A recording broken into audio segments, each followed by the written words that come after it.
Hamas chief Ismail हानिया और Hezbollah के military chief फौज शुकर की मौत के बाद से मिडल ईस्ट में लगातार तनाव बढ़ता जा रहा है। इजराइल हमास जंग के बीच अब कई देश कूदते जा रहे हैं। इस बीच गुरुवार की देर रात हिजबुल्लाह ने लेबनान से इजरायली क्षेत्र की ओर दर्जनों रॉकेट दागे हैं। हिजबुल्लाह की मिलिट्री चीफ फौज शुकर की मौत के करीब 48 घंटे के अंदर हिजबुल्लाह ने उत्तरी इजराइल में कई रॉकेट दागे हैं। ये हमले इजराइल की उत्तरी सीमा के आसपास के कई इलाकों में किए गए हैं। इजरायली मीडिया रिपोर्ट्स की माने तो हिजबुल्लाह की ओर से करीब 60 रॉकेट दागे गए हैं। हालांकि ज्यादातर रॉकेट्स को आयरन डोम मिसाइल रक्षा प्रणाली ने बीच में ही रोक दिया। ईरान में हमास के प्रमुख इस्माइल हानिया को इजराइल ने ढेर कर दिया था। हानिया की मौत के बाद आशंका जताई जा रही है कि ईरान इजराइल से जरूर बदला लेगा। वहीं हिजबुल्लाह भी इजराइल पर हमले की ताक में था, क्योंकि इजराइल ने हिजबुल्लाह के मिलिट्री चीफ फौज शुकर को मार गिराया था। इन दोनों की मौत के बाद हिजबुल्लाह ने कहा था कि हम जवाबी हमला करेंगे। हिजबुल्लाह के प्रमुख हसन नसरल्लाह ने गुरुवार को इजराइल को खुली धमकी दी थी।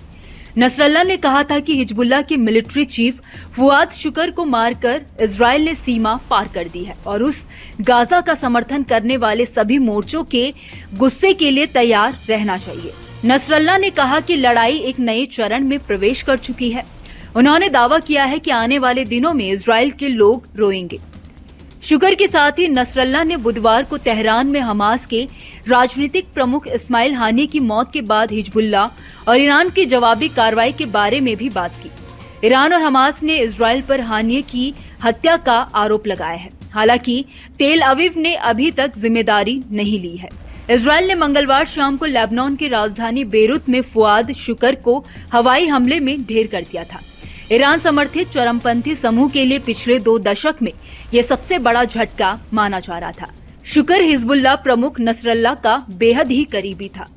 इजराइल ने उसे हाल ही में गोलन हाइट्स पर हुए हमले के लिए जिम्मेदार ठहराया था, जिसमें 12 बच्चों की मौत हो गई थी।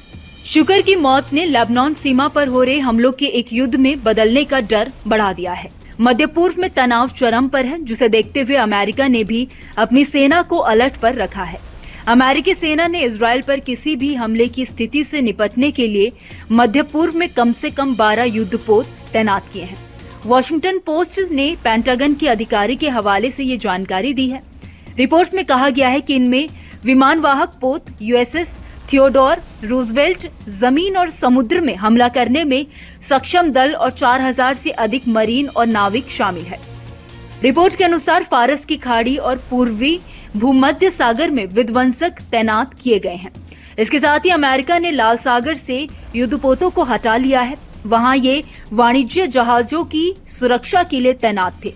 अमेरिका ने ये कदम तेहरान में हमास नेता इस्माइल हानिया और बेरूत में हिजबुल्लाह के सैन्य प्रमुख फुआद शुकर की हत्या के बाद क्षेत्र में बढ़ते तनाव के जवाब में उठाया गया है। खैर, इस खबर में इतना ही। इस खबर को लेकर आपकी क्या राय है, आप हमें कमेंट सेक्शन में जरूर बताइए। वीडियो अगर पसंद आया हो तो वीडियो को लाइक और शेयर करना ना भूलें। बाकी देश और दुनिया की तमाम बड़ी अपडेट्स के लिए देखते रहिए न्यूज नेशन का डिजिटल प्लेटफॉर्म। न्यूज नेशन अब व्हाट्सएप पर खबरों के ताजा अपडेट के लिए न्यूज नेशन के इस QR कोड को स्कैन करें।